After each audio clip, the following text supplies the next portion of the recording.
Ladies and gentlemen, good evening and welcome back to our channel once again. I've been following William Ruto's visit to the United States of America from the day William Ruto boarded the private jet in Kenya until today when he was hosted by President Joe Biden. And I'll do a comprehensive analysis about the whole trip tomorrow because I've observed and I've noted a lot of things. So I have only one request for you guys. In case there's one thing that you also noted and you'd want me to include in that analysis, please drop it in the comment section. But in this particular video, I want us to do an analysis about a tweet that MUTAHI Ngunyi posted yesterday. MUTAHI Ngunyi is one of the top political analysts, top strategists in the Republic of Kenya.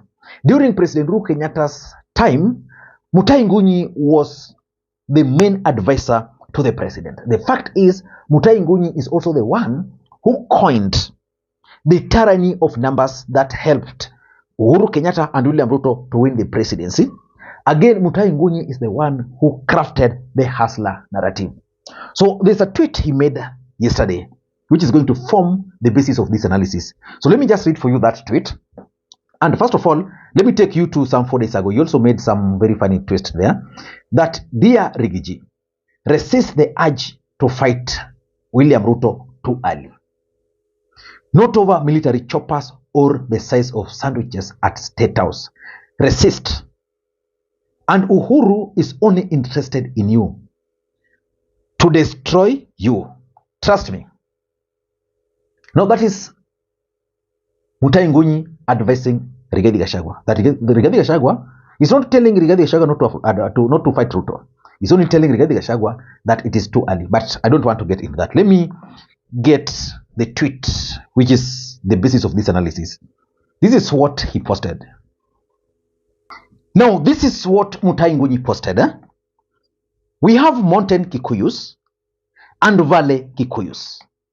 In 2007, mountain Kikuyus behaved badly.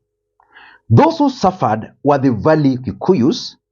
Now the mountain Kikuyus are abusing Ruto in Limuru 3.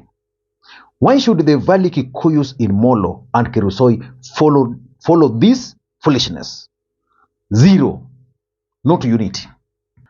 What MUTAHI Ngunyi is trying to suggest in that tweet is that we have Kikuyus in the mountain and we also have the Kikuyus in the diaspora, particularly in Rift Valley.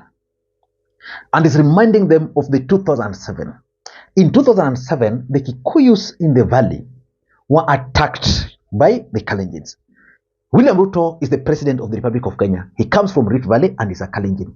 So in short, Rigathi Gachagua is trying to tell the Kikuyus in the valley to coil their tail. Let me read for you the next tweet. In the next tweet, MUTAHI Ngunyi is telling them, mountain Kikuyus are uniting to remove Ruto in 2007. Nothing more, nothing less. This is a foolish suicidal scheme revealed too early. I am a Valley Kikuyu and I will lead the rebellion against Gema unity. Kikuyus are different. Valley Kikuyus will not be used by Mt.Kenya Kikuyus. For me, my understanding of what MUTAHI Ngunyi is trying to say here is that there is a narrative that Kikuyus are ganging up against Kenya Kwanza. In fact, this tweet is very clear. He's actually reminding Ruto that the Kikuyus are uniting to remove him. But he's trying to advise the Kikuyus in Rift Valley not to join their counterparts in the mountain. So let me just proceed, because he's also saying that is part of the Kikuyus in the valley. And he's continuing today. On another note, at Limuru 3, mountain Kikuyus told President Ruto, we were circumcised using a small knife. But Ruto believes he was circumcised using a hacksaw. Below, he is a tough guy. But they will show Ruto who the real men are. Was this insult necessary? So it's also coming up with a subject that has always been a topic of discussion. The topic of circumcision. And is saying that the Kikuyus are telling Ruto that for them, they were circumcised using a small knife. But for the Kalenjins, Ruto was circumcised using. Yeah, so let us not get into the final details. I want us to focus on what MUTAHI NGUNYI is telling William Ruto. But before you do that, in case you're watching this channel for the first time, please take a second or two, click that subscribe button so that next time we produce a video like this, YouTube will automatically notify you. And to the subscribers, I want to continue thanking you guys for your continued support. Because without that support, this channel cannot be where it is. Ladies and gentlemen, without any further ado, allow me to dive in. Let me begin by asking you this question. I need a yes, they can remove him, or no, they cannot answer. My question is simple. Can Mt.Kenya remove William Ruto from office in 2027? I'm waiting for your answer, either yes or no. Can they remove him? For me, Mt.Kenya can remove William Ruto, but it will only depend on the formation. And the formation is either the Kikuyus front a candidate and the entire country supports, or they'll decide to support someone else. And of course, that will also depend with how William Ruto is going to play his politics moving forward. So on the issue of the mountain removing Ruto from office, it's possible. Because today, if you remove the votes Ruto got from the mountain, from his basket, it's a shell. That is the reality. So William Ruto also understands that his politics depends fully on the mountain. And he cannot easily just let the mountain go like that. But the other question is, why is Mt.Kenya unhappy with Ruto? Because this is a group of people who voted for William Ruto overwhelmingly. They defied their own Uhuru Kenyatta, who was the president. Why are they unhappy? Number one, there's a strong feeling of betrayal in the mountain that William Ruto has betrayed them.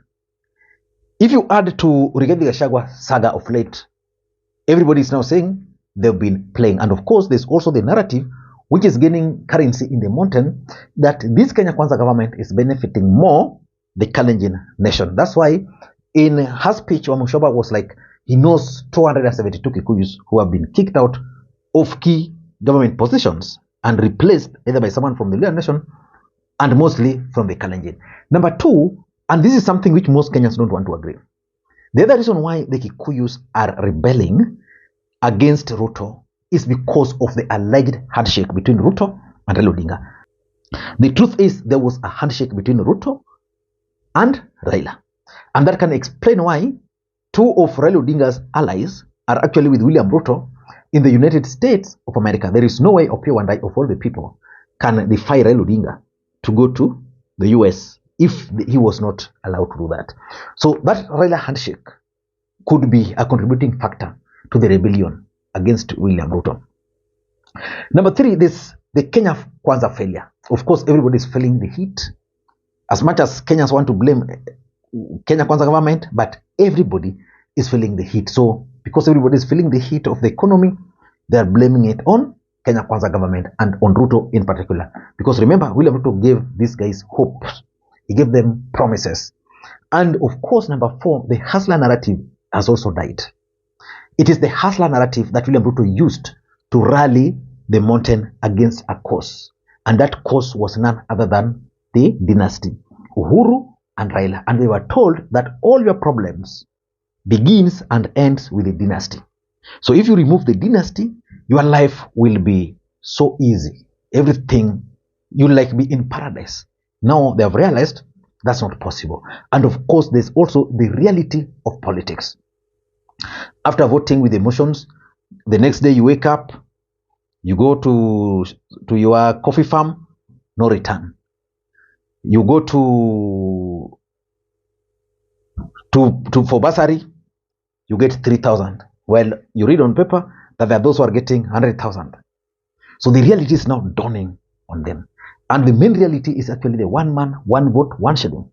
Because now they believe that they deliver the votes, but those the value for those votes are not there. And of course, Kenya Kwanza policies, the taxation and the rest is also working against Kenya Kwanza government. So they are very angry. They are very unhappy with the Kenya Kwanza government. And because of that, they are now uniting to to remove William Ruto. Can they remove William Ruto? And what is Ngunyi telling William Ruto through the tweet? Ngunyi, in my view, is telling Ruto two very important things. Two very important things that William Ruto must pay very close attention to. The first thing Ngunyi is telling Ruto is that Mt.Kenya is planning. These guys, they are planning. So that's the first thing he's telling them. The second thing he's telling Ruto is that you need to focus on the Kikuyus in the diaspora. You need to focus on the Kikuyus in diaspora. Leave alone those who are on the other side. Either you intimidate those who are in the diaspora to toe the line or work with them closely. Basically, he's telling them, if the mountain or if the Kikuyus in the mountain are not happy, make the Kikuyus in the valley to be happy.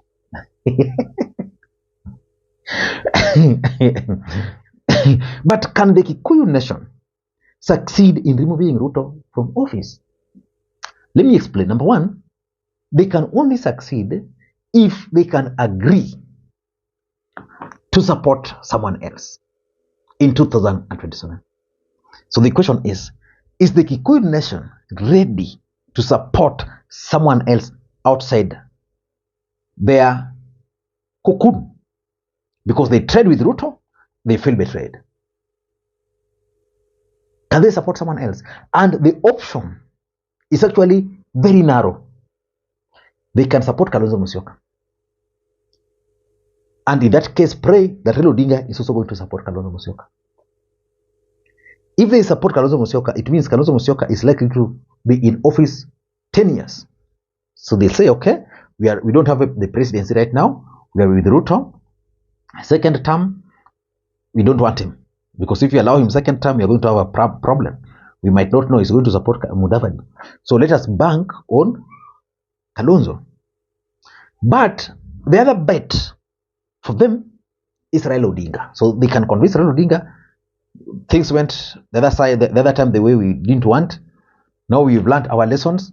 We want you, Baba, to finish this race. So Baba will resign from Addis Ababa.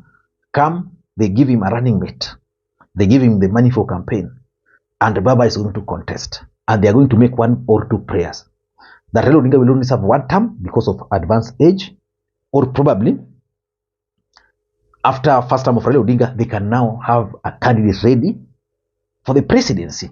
So that is the first option. The second option, in my view, is to play spoiler politics. Very simple. Spoiler politics means this is Ruto. And by the way, someone sent me coffee. I picked it from Lakeside Coffee, KCT. Someone just bought it, left it there without even giving a name. So thank you so much. You can also do the same for me anytime you want. So I was saying they can do spoiler, front a Mt.Kenya candidate. And the reason they front a Mt.Kenya candidate is because they want to lock Ruto. The mountain is not comfortable with supporting Raila, or they're not comfortable with supporting Kalonzo, and also they don't want to support Ruto. And in case there's no Kikuyu candidate, it means they'll be forced to either vote for Raila, or vote for Kalonzo, or vote for Ruto. So for them, they then decide, let's sponsor a candidate. And we're not sponsoring this candidate, not necessarily to win, but to consolidate those numbers. Then wait for the rerun. Then say, now we have two candidates. Now, if it's Raila versus Ruto, or if it's Kalonzo versus Ruto, let us now negotiate with the one we want, so that we can teach William Ruto a lesson. Number three is if they can sustain anti-Ruto sentiments. In fact, if there's one area Azimio has failed completely, then it's the issue of communication. Kenya Kwanza government had become so unpopular, but now they have a breathing space. So Mt.Kenya, through Rigathi Gachagua, through the Limuru 3 proponents, they can decide that we don't want to give Ruto some breathing space. We want to sustain anti-Ruto narratives everywhere, every funeral. Anti-Ruto, anti-Ruto, anti-Ruto. And hope that that anti-Ruto is going to be sustained until 2027. So that by 2027, if candidates will be on the ballot and the Kikuyus are voting and say there's no Kikuyu candidate, Ruto will not give the votes. I don't know what to think. Do you think the mountain has what it takes to remove Ruto from office? Let me read the comments. Bye-bye.